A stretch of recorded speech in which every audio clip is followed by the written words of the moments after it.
Bismillahirrahmanirrahim. Assalamualaikum warahmatullahi wabarakatuh. Alhamdulillah. Salatu wassalamu ala rasulillah. La hawla wa la quwata illa billah. Allahumma salli ala Muhammad wa ala ali Muhammad. Assalamualaikum ya Rasulullah. Bapak Ibu tercinta, sebuah hadis dalam kitab Sahih Bukhari diriwayatkan oleh sahabat Nabi bernama Ammar bin Yasir. Rasulullah SAW bersabda, siapa yang melakukan 3 perkara ini, maka sesungguhnya dia telah mendapatkan kebaikan dunia dan akhirat. Yang pertama, yaitu mengenali hakikat dirinya, al-insaf binafsi. Inilah yang pertama yang harus kita lakukan agar kita mendapat kebaikan dunia akhirat, yaitu mengenali hakikat diri kita. Orang yang mengenali hakikat dirinya ada 4 cirinya. Yang pertama, orang yang mengenali hakikat dirinya artinya dia mengetahui hak-hak Allah terhadap dirinya. Apa hak Allah terhadap diri kita, Bapak Ibu tercinta rahimakumullah?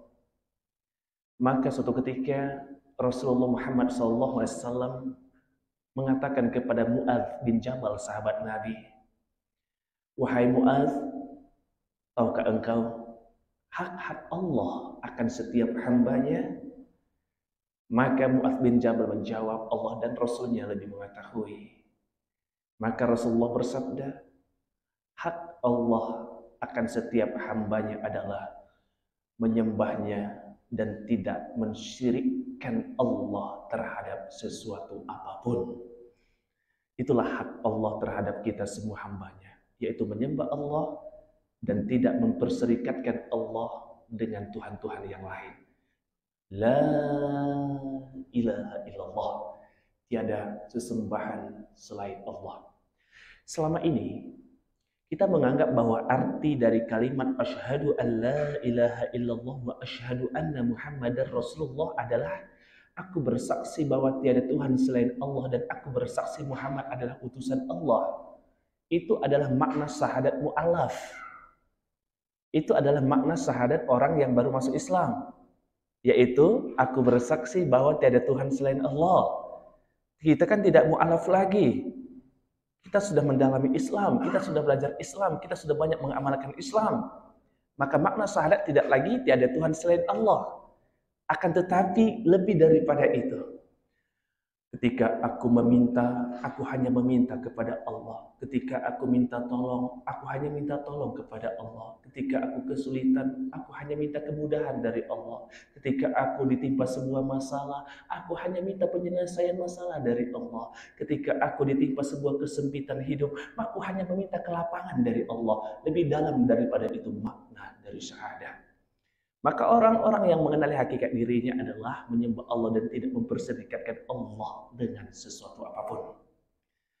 Adapun yang kedua, orang yang mengenal hakikat dirinya adalah dia mengetahui kewajiban-kewajibannya kepada Allah.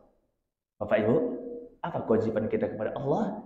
Wa ma khalaqatul jinna wal ins illa liya'budun. Tidaklah aku perintahkan jin dan manusia kecuali untuk beribadah kepada Allah.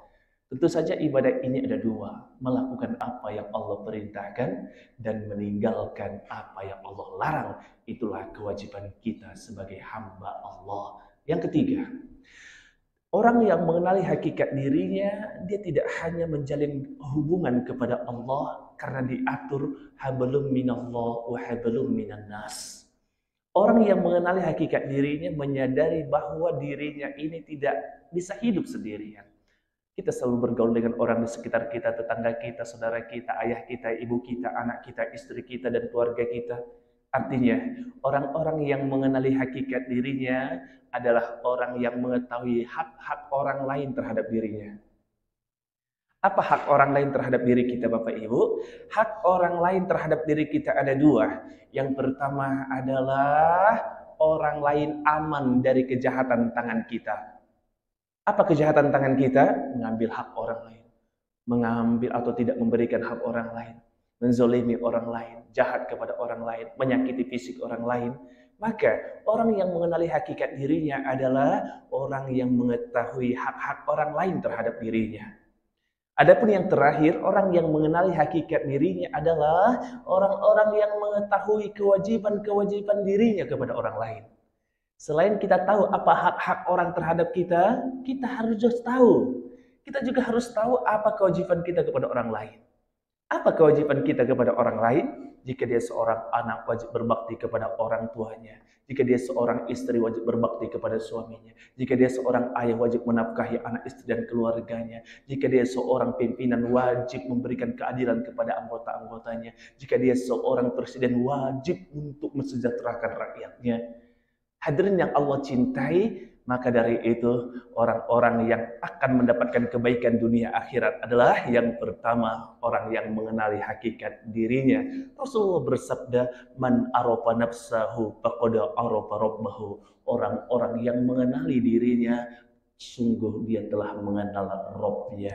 Yang kedua, hadirin yang Allah cintai, kata Ammar bin Yasir bahwasanya orang-orang yang akan mendapatkan kebaikan dunia akhirat yang kedua adalah orang-orang yang menebarkan keselamatan untuk alam. Orang-orang yang menebarkan keselamatan untuk alam ada dua. Pertama, menebarkan salam atau ucapan salam. Ucapan Assalamualaikum warahmatullahi wabarakatuh. Ini adalah ucapan doa agar orang-orang di sekitar kita, agar orang-orang beriman di sekitar kita selamat. Selamat dunia, selamat akhirat. Kita harus sampaikan beberapa adab-adab dalam mengucapkan salam. Bahwasanya ini adalah hal yang sangat utama. Hakun muslim alal muslim sittun. Hak sesama muslim ada 6. Di antara 6 hak sesama muslim itu ada, yaitu saling menebarkan salam. Maka ada cara-cara, adab-adab yang diajarkan baginda Nabi dalam menebarkan salam. Yang pertama, hadirin yang Allah cintai, lebih utama, lebih mulia, yaitu orang-orang yang mendahului mengucapkan salam. Rasulullah bersabda dalam hadis riwayat Abu Daud dari Abu Umamah, Rasul bersabda, inna awwalan nasa billahi man bada'ahum bissalam. Sesungguhnya orang yang paling mulia di sisi kalian adalah orang yang terlebih dahulu mengucapkan salam kepada orang lain. Jadi nggak usah nunggu orang ucapkan salam dulu, Bapak Ibu. Tapi berlomba-lomba kita dulu yang mengucapkan salam. Mentang-mentang dia bos, dia kan anggotaku, dia dululah yang mengucapkan salam. Aku kan pejabat, rakyat dululah yang mengucapkan salam kepadaku. Tidak, tapi berlomba-lombalah menjadi orang pertama yang mengucapkan salam. Yang kedua, adab dalam menebarkan salam, sempurnakan lafaz salamnya. Rasulullah SAW suatu ketika didatangi oleh seorang sahabat, oleh 3 orang sahabat, diriwayatkan oleh Bukhari dari kitab Adabul Mufrad. Ada sahabat pertama datang kepada Nabi mengucapkan Assalamualaikum. Rasul menjawab dengan kalimat yang lengkap, Waalaikumsalam warahmatullahi wabarakatuh. 10. Datang orang kedua, sahabat kedua mengatakan Assalamualaikum warahmatullahi. Maka Rasul menjawab Waalaikumsalam warahmatullahi wabarakatuh. 20. Yang ketiga, sahabat datang kepada Nabi mengucapkan Assalamualaikum warahmatullahi wabarakatuh. Maka Rasul menjawab dengan salam yang lengkap, kemudian mengucapkan 30. 3 sahabat ini bingung, apa tadi yang 10? Apa tadi yang 20? Apa tadi yang 30? Tak paham mereka. Sehingga 3 sahabat ini bertanya, ya Rasul, ketika engkau selesai menjawab salam kami, engkau mengatakan 10, 20, 30, apa maknanya ya Rasul? Maka Rasul menjawab, orang pertama tadi mengucapkan Assalamualaikum saja, pahalanya 10. Orang kedua menjawab Assalamualaikum warahmatullahi, pahalanya 20. Orang ketiga menjawab lengkap Assalamualaikum warahmatullahi wabarakatuh, pahalanya 30. Pilih yang mana? 10, 20, 30, silahkan. Artinya apa? Mengucapkan salam ada kebaikan dan pahala di sisi Allah Subhanahu wa taala. Kemudian, seorang mukmin kepada orang kafir tidak disyariatkan mengucapkan salam. Suatu ketika Rasulullah bertemu dengan Raja Heraklius, Raja Nasrani. Rasul mengucapkan begini, Assalamu ala manittaba'al huda. Semoga keselamatan bagi orang-orang yang mendapatkan hidayah. Ini boleh diucapkan kepada orang kafir. Apa? Assalamu ala manittaba'al huda. Semoga keselamatan bagi orang-orang yang mendapatkan hidayah. Jadi tidak boleh orang Islam mengucapkan salam kepada orang non-Muslim. Assalamualaikum warahmatullahi wabarakatuh. Tapi boleh meniru Nabi Muhammad SAW ketika mengucapkan kata-kata kepada Raja Heraklius. Assalamu ala manittaba'al huda. Semoga keselamatan dilimpahkan bagi orang-orang yang dapat hidayah. Adapun ketika orang kafir yang mengucapkan salam kepada kita, orang kafir banyak fasih mengucapkan salam. Luhut bin Sarpanjaitan fasih mengucapkan salam. Ahok itu fasih mengucapkan salam. Orang-orang Nasrani bahkan Assalamualaikum menjadi kata pembuka kenegaraan standar. Tapi ketika mereka mengucapkan salam, jawablah alaikum. Jangan waalaikumsalam, tidak. Tetap kita mendoakan keselamatan untuk mereka. Kita tidak boleh mendoakan kecelakaan untuk mereka. Matilah kau, kebakaranlah rukomu, bangkrutlah kau. Tidak boleh. Kita tetap mendoakan kebaikan bagi orang-orang non-muslim di dunia. Tetapi akhirat, mereka tidak mendapat pahala akhirat. Tetapi di dunia kita saling memberikan keselamatan. Di dunia silahkan. Bolehkah mengucapkan selamat pagi? Silahkan. Bolehkah kita mendoakan mereka supaya sukses jadi polisi? Silahkan. Bolehkah kita mendoakan orang kafir supaya sukses bisnisnya? Silahkan. Tapi Assalamualaikum warahmatullahi wabarakatuh, berkah dan rahmat hanya didapatkan oleh orang-orang beriman. Adapun dunia silahkan saling mendoakan dalam dunia. Kemudian hadirin Allah cintai, dalam mengucapkan salam ini, lihat bagaimana riwayat Tirmidzi. Rasulullah bersabda, janganlah kalian memberikan salam sebagaimana salamnya orang Yahudi dengan mengangkat tangan dan menundukkan kepala mereka. Jangan ditiru.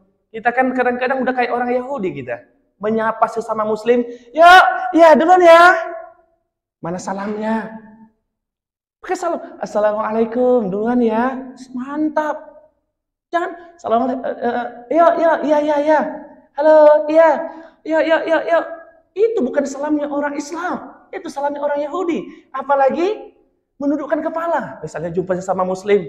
Jumpa sama Ustadz Abu. Ustadz. Pak. Bu. Mana salamnya? Mengucapkan salam kan pahala besar. Assalamualaikum. Boleh nundukkan kepala. Silakan bukti kehormatan. Tapi ucapannya jangan lupa. Assalamualaikum warahmatullahi wabarakatuh. Pak. Assalamualaikum Ustaz. Jangan gitu. Tak dapat pahala kita. Apalagi tidak dapat pahala kita. Akan tetapi ucapkanlah salam. Hadirin yang dicintai Allah Subhanahu wa taala, dan berikutnya dari Abdullah bin Amr. Ada seorang bertanya kepada Nabi, wahai Rasulullah SAW, bagaimanakah orang Islam yang baik? Maka Rasulullah menjawab, memberikan makan kepada orang miskin dan mengucapkan salam kepada orang yang dia kenal dan orang yang tidak dia kenal. Ingat, Muslim yang baik kata Nabi adalah mengucapkan salam kepada orang yang dia kenal dan juga orang yang tidak dia kenal. Ini adab berikutnya tentang mengucapkan salam. Bukan hanya orang yang kita kenal. Ironisnya orang Islam sekarang, kita sholat di sebuah masjid yang sama, satu saf yang sama, imamnya sama. Pas kita pakai sepatu di parkiran, jumpa di parkiran, sombong kali tidak mau menebarkan salam. Mentang-mentang nggak kenal. Padahal kita sudah tahu pasti dia Islam. Tadi di masjid yang sama kita, sholat bersama sama kita, di belakang imam yang sama bersama kita. Tapi pelit kali mulut ini. Pas di parkir, Assalamualaikum Pak. Meskipun tak kenal, itulah Muslim yang baik. Kita kan nunggu orang yang dikenal. Assalamualaikum. Ya, salam. Tapi kalau nggak kenal, nggak ada lagi kebiasaan menebarkan salam di kalangan umat Islam. Sudah terkikis. Tak ada lagi adab-adab mengucapkan salam di dalam Islam. Untuk itu, mari sama-sama kita memperbaiki diri kita. 3 hal yang menjadikan kita mendapatkan kebaikan dunia akhirat. Yang pertama adalah mengenali hakikat dirinya. Yang kedua adalah menebarkan keselamatan. Yang ketiga adalah mendermah atau berinfak, bersedekah di kala dia sempit.